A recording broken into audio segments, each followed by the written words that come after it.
শুকনো মরিচ নিয়ে নিচ্ছি, তারপরে কাঁচামরিচ নিলাম, এখন পেঁয়াজ নিলাম। যে যেরকম পেঁয়াজ খেতে পছন্দ করেন ওই পরিমাণ নিলেও হবে। এখন লবণ নেব, লবণের সাথে এগুলো ভালো মতো হাতে চটকিয়ে নেব। এইটা একটা মুরগির বুকের অংশ ছিল, তো আমি এটাকে ভেঙে তেলে ভেজে নিয়েছি। এখন এই যে ভর্তাটা বানালাম এটার সাথে মিক্স করব। মিক্স করে ফেললাম। এখন এটার মধ্যে আমি ভাত দেব, ভাত দিয়ে দিচ্ছি।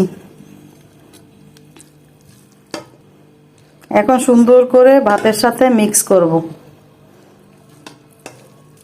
ভালো করে ভাতটাকে কষলিয়ে নেবেন। আর যদি সর্দি জ্বর হয় তাহলে এই খাবারটা তো একদম জমজমাট একটা খাবার।